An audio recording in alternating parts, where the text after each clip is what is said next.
Uh, Assalamualaikum warahmatullahi wabarakatuh.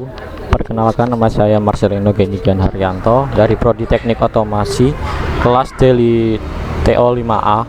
Di sini saya akan menjelaskan materi tentang neural network, di mana mendapatkan tugas kita buka Excel terlebih dahulu.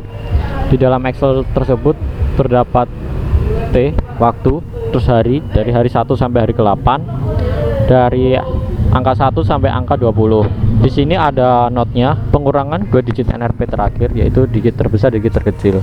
Jadi NRP saya yaitu 33, berarti menjadikan angkanya NRP saya 0.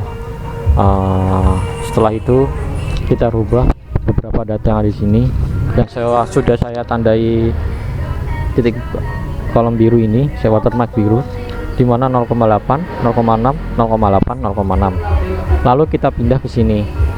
Kita mulai dari harinya kita urutkan dari hari 1,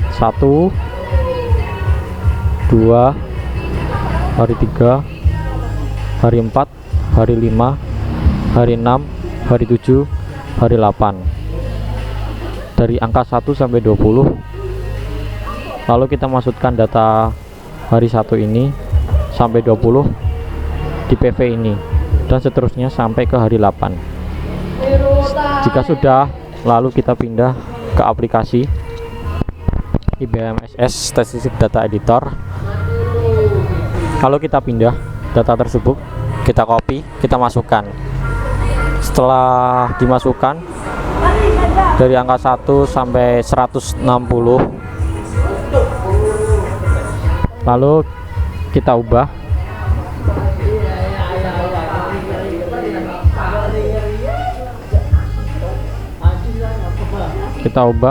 di variable view-nya. Di variable view-nya kita ganti, yang pertama itu hari, kedua waktu, kedua PV.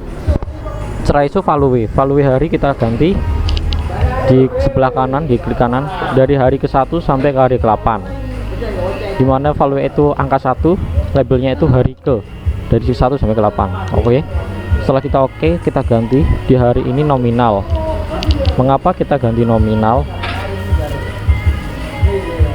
Karena nominal merupakan faktor variabel. Lalu untuk T dan V nya kita ganti ke scale. Kenapa kita ganti scale? Karena merupakan variabel yang merupakan angka. Setelah itu kita buka ke aplikasi analisis, lalu ke natural network, ke yang multi layer perceptor. Di sini kita run, maka akan muncul seperti ini. Di sini sudah dijelaskan ada cache processing summary, dan itu sampel trainingnya 125, testingnya 35, persennya 78,1 dan 21,9. Padahal yang di awal itu 70%, 80% dan 20%. Kenapa tidak sesuai? Karena ada perubahan di nama Excel, yaitu di NRP, digit NRP. Lalu di sini ada input layers-nya, sumber unitnya 9, di hidden layers ada 3, dan output layernya 1.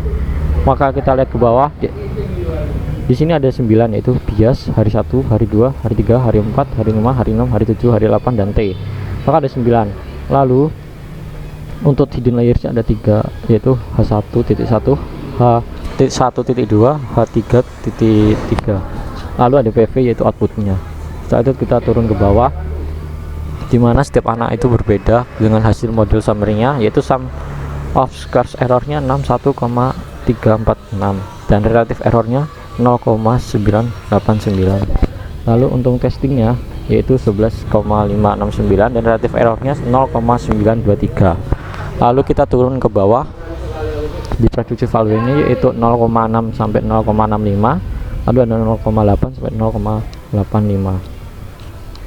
Setelah itu kita buat lampirannya seperti ini.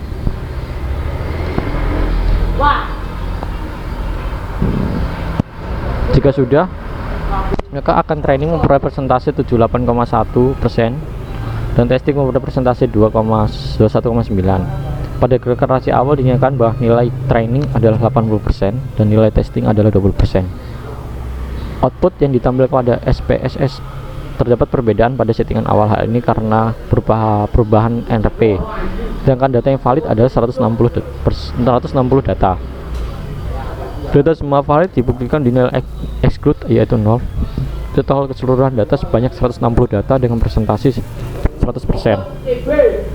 Lalu kita pindah move ke bawah. Ini input layer. Input layer terdiri dari faktor mempengaruhi dependent variable berjumlah 1 yaitu variasi untuk variabel yang bersifat kontinu dan bersifat jumlah 1 yaitu T. Hidden layer terdapat data mengenai jumlah hidden layer yaitu 1 dan jumlah unit di hidden layer adalah 5 jenis dan jenis fungsi aktivasi pada hidden layer adalah hyperbolic tangent.